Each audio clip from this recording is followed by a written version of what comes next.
when I think of pain points is what I hear from clients that I intake, and they say, hey, you're the first attorney I've talked to. I've called a bunch of places and I get people that are obviously in call centers and not an actual attorney. And so what I think a good way to combat that is to have attorneys on call that answer the phones and that actually will talk to people on the weekends. Now, during business hours, we of course have a receptionist that can vet the call and see if this is something that we need to use the attorney's time for, but I like to actually be the one talking to the potential client so that they know they're going to be taken care of every step of the way, and that usually helps me sign those cases. For me, I want to focus more on, as the attorney, what's the best use of their time. Mm-hmm. So I think what happens is when the client calls for the intake, you want to be able to take control over that conversation quickly, because the clients, when they come in, they have a problem. Most of the time, they've done the research through Google, and they're going to just want to tell you the whole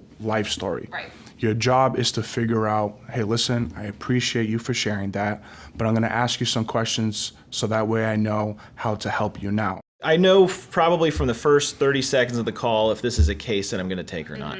But I can't immediately say, hey, this is a waste of my time, go away, and hang up, because, yeah, I'm going to get a bad Google review probably. Listening, trying to use some empathy, and then I think passing them off to somebody that can help. I think you want to automate the process, but not the connection. So I think it's really important to give them that intake form, have them fill it out, have it go to the CRM. It automatically drops the drip campaigns and all that stuff, because that's not a good use of the attorney's time or pretty much your staff's time. But that's going to give you the information and the details that you need, so when you make that first contact, you have a better situation to help them and you're aware of their story. I like to start personalized and then go into automation. And I feel like it sets the tone and they appreciate the automation after that. As long as they've talked to somebody who's validated them, listened to them, and then once they're in the system, the text messages and the automated emails start sending out, but they've got a video of me talking, they've already talked to me, then you can go a while without them going, hey, wait a minute, I haven't talked to a real person in a while. So I start personalized and then go as automated as possible. I love automation. Communication is the biggest thing. Once they sign on that dotted line, the expectation needs to be elevated. And a lot of times that doesn't happen. But if you're just constantly letting them know what the next steps are, this is what we need from you, that's just building more rapport and trust. I have created a pizza tracker.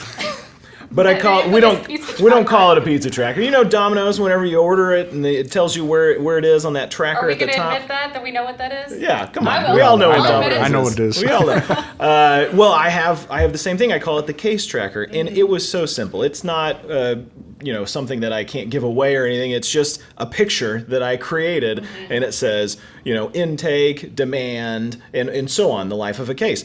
And so whenever a client gets signed up, I have an automation that sends them the email. It says, this is where your case is at. There's a video of me talking about that stage of the case. The infamous video. And then when they move to the next stage, you see it filled in on that case tracker, another video of me talking about the case. It doesn't mean it's a substitute for me calling or my staff calling, but it does help manage their expectations. I've heard so many complaints from people where they've already signed up with another attorney and they're calling me because they can't get that attorney on the phone. They say, I've never talked to an attorney, or I can't get an update. I've been signed up for 3-4 weeks now and nobody's told me anything. I don't know what's going on. And so I think it's critical because they're starting to call other attorneys. Right, they're shopping around now. If you're not up to date with them, if you're not keeping that contact with them. That's why I think it's so critical. The biggest thing you start with is figuring out what it is that you don't enjoy. That's a good one. Figuring out what it is you don't like, so that way you can delegate it, you can multitask it, send it to somebody else, because that's going to be the biggest thing. You want to be able to free up your time, so that way you're working more on your business instead of in your business.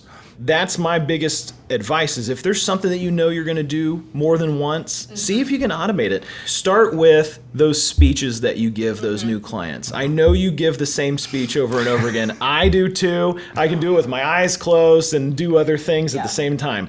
So I recorded myself giving my speeches and I uploaded them to YouTube. It's not a listed video. And then I have a link. Now I have a hyperlink of that video video, I can automate that by sending it in a text message whenever the case status changes, or sending it in an email whenever it changes. So now I don't have to repeat myself over and over.